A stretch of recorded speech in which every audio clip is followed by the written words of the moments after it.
समझदार बकरी और भूखा भेड़िया। बहुत समय पहले की बात है। एक जंगल में मगडू नाम का एक भेड़िया रहता था। वह कई दिनों से पानी की तलाश में था। पानी न मिलने की वजह से वह बहुत कमजोर हो चुका था। मगडू, पता नहीं मुझे कब पानी मिलेगा और कितना चलना पड़ेगा। अगर अब भी पानी नहीं मिला तो मैं मर जाऊंगा। हे भगवान, मेरी मदद करो। थोड़ी देर बाद उसे एक कुआं दिखाई दिया। कुआं देखकर मगडू बहुत खुश हो गया। वह जोश में आकर तुरंत कुएं के पास पहुंचा और उसमें कूद गया। जैसे ही उसने पानी पीना शुरू किया, उसने देखा कि कुएं में पहले से ही एक बकरी मौजूद थी। मगडू खुश होकर, वाह, मुझे तो पानी के साथ शिकार भी मिल गया। बकरी भेड़िए को देखकर डर गई। वह सोचने लगी, कहीं यह भेड़िया मुझे खा न जाए।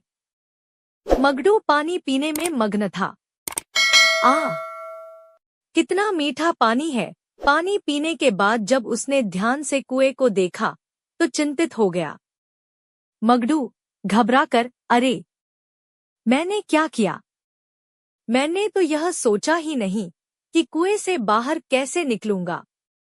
वह बाहर निकलने के लिए कई बार छलांग लगाता है, लेकिन असफल रहता है। थक-हार कर वह बकरी की ओर देखता है और सोचता है, अरे, मैं तो भूल ही गया था। पहले इस बकरी को खा लेता हूँ। कुएं से निकलने का तरीका बाद में सोचूंगा। बकरी, जो अपनी जान बचाना चाहती थी, बोली, भेड़िया भाई, क्या तुम मुझे खाने वाले हो? मगडू, और नहीं तो क्या? कोई मूर्ख ही इतने स्वादिष्ट भोजन को छोड़ देगा। बकरी, वह तो ठीक है, मगर मेरे पास कुएं से बाहर निकलने का एक तरीका है। मगडू आश्चर्य से, क्या? कौन सा तरीका? जल्दी बताओ। बकरी, मैं भी जल्दबाजी में कुएं में गिर गई थी।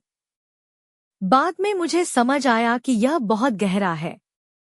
मैंने यहाँ काफी समय बिताया है और एक तरकीब सोची है। अगर तुमने मुझे खा लिया तो तुम भी फंस जाओगे। मैं चाहती हूँ कि तुम मेरे ऊपर चढ़कर बाहर निकल जाओ। फिर तुम मेरे लिए रस्सी लेकर आना और मुझे भी बाहर निकाल लेना। मगडू सोचकर, यह बात तो सही है। अगर मैंने इसे खा लिया तो बाहर कैसे निकलूंगा? और वैसे भी मैं इसे बाहर निकालकर भी खा सकता हूँ। बकरी अपने पैरों को कुएं की दीवार पर टिका लेती है। मगडू पूरी ताकत लगाकर ऊपर छलांग लगाता है और कुएं से बाहर निकल जाता है। बाहर निकलते ही वह बकरी के लिए रस्सी लेकर आता है और उसे भी बाहर निकाल लेता है। जैसे ही वह बकरी को खाने के लिए आगे बढ़ता है, बकरी चतुराई से बोलती है, भेड़िया भाई, तुम्हारा बहुत धन्यवाद। तुमने मुझे खाने की बजाय मेरी बात मानी और हम दोनों की जान बच गई। तुम बहुत अच्छे और दयालु हो। तुम चाहते तो मुझे खा सकते थे, लेकिन तुमने ऐसा नहीं किया। यह सुनकर मगडू शर्मिंदा हो जाता है और बकरी को छोड़ देता है। सीख, हमें मुश्किल समय में घबराना नहीं चाहिए, बल्कि समझदारी से समस्या का हल निकालना चाहिए। यहाँ तक कि दुश्मन को भी दोस्त बनाया जा सकता है।